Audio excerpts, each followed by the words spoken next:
Nagsisimula ito sa isang tingin, isang ngiti, isang salita ng pag-apruba mula sa kanya. At sa sandaling iyon, naramdaman mo ang isang bagay na matagal mo nang hinahanap. Isang pakiramdam ng pagiging sapat, para kang isang manlalakbay sa disyerto na sa wakas ay nakahanap ng oasis. Ang kanyang pagpapatunay ay ang iyong tubig. Ang kanyang atensyon ay ang iyong lilim. Kaya't nagsimula kang magbigay. Pinigay mo ang iyong oras, iyong mga opinyon, iyong mga pangarap. Bawat piraso ng iyong pagkatao, inilatag mo sa kanyang paanan na parang alay. Iniisip mo, kung ibibigay ko ang lahat, mamahalin niya ako ng buo. Ngunit hindi mo napansin ang pagbabago sa kanyang mga mata. Ang dating paghanga ay napalitan ng pagkalkula. Ang init ay napalitan ng pagtatasa. Tinitingnan kanya hindi bilang isang kapantay, kundi bilang isang bagay na pag-aari. Ito ang simula ng bitag, ang psikolohikal na laro ng female validation. At ikaw, nang hindi namamalayan, ay ang kusang loob na biktima. Bawat mahal kita na hinihintay mo, bawat papuri na inaasam mo, ay isa pang rehas na bakal sa iyong kulungan. Isang kulungan na ikaw mismo ang nagtayo. Nagsimula kang maglakad sa ibabaw ng mga itlog. Bawat desisyon, bawat salita, ay kailangang dumaan muna sa kanyang pagsang-ayon. Nawala ang iyong boses. Napalitan ito ng isang bulong na nagtatanong, magugustuhan niya kaya ito? Ang iyong mga kaibigan ay nagtaka. Nagbago ka na. Ang iyong mga hilig ay nalimutan. Ang iyong mga pangarap ay natabunan.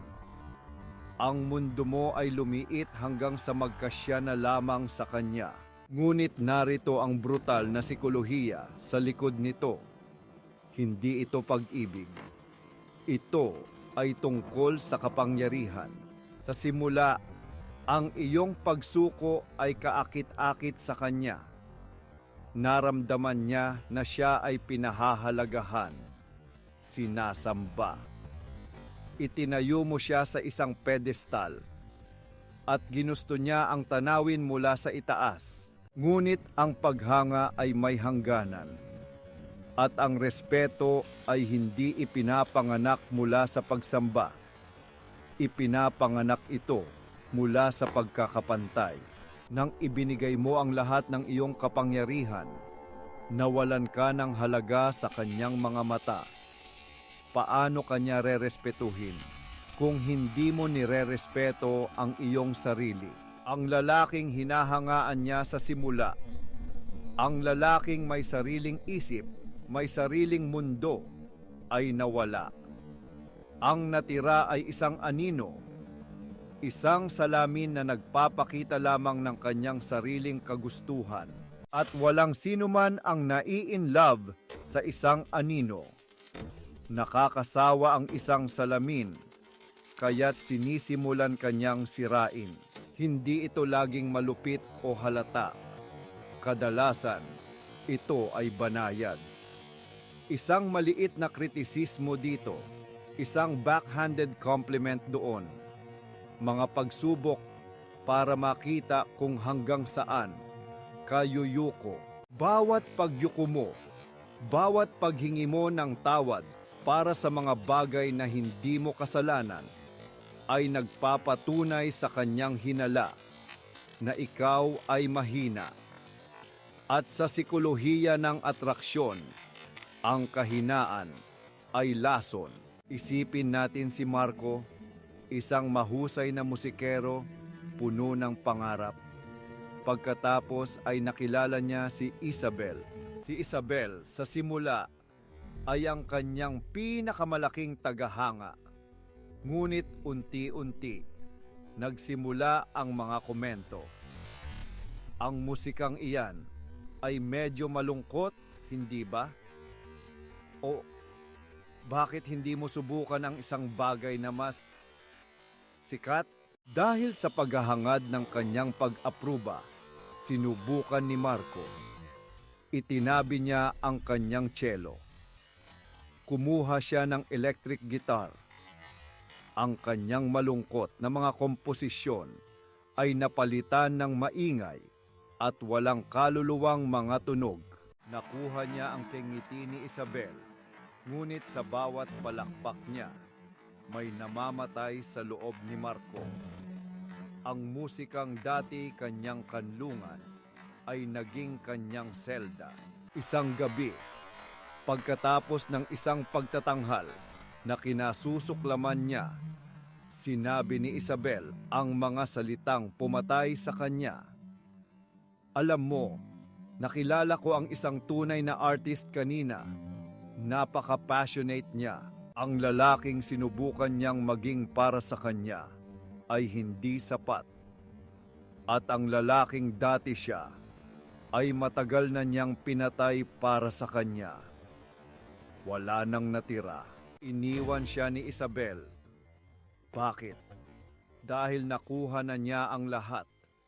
Walang nang hamon. Walang misteryo. Ang lalaking handang ibigay ang lahat ay isang lalaking walang natitirang maibibigay. Narito ang pagbubunyag. Ang kanyang kapangyarihan sa iyo ay hindi nanggaling sa kanya. Nanggaling ito sa iyo. Ikaw ang nagbigay nito. Ginawa mo siyang araw sa iyong kalawakan. At pagkatapos ay nagtaka ka kung bakit ka nanigas sa lamig kapag nagtago siya sa likod ng mga ulap.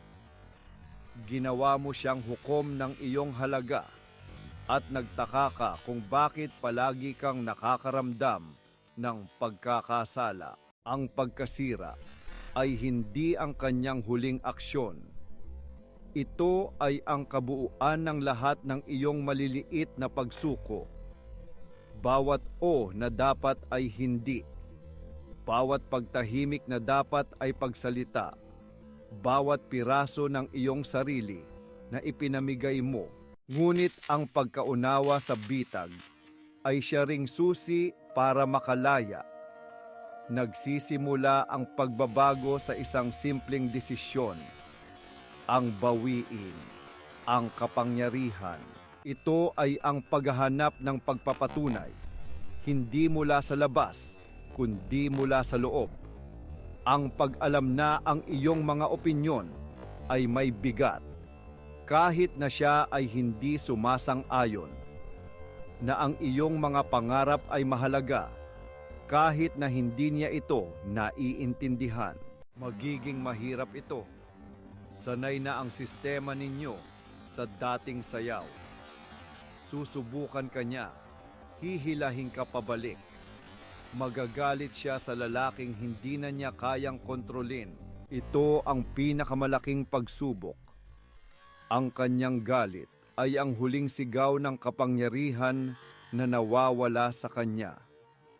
Kung mananatili kang matatag, matutuklasan mo ang isang bagay na mas malakas kaysa sa kanyang pag-apruba.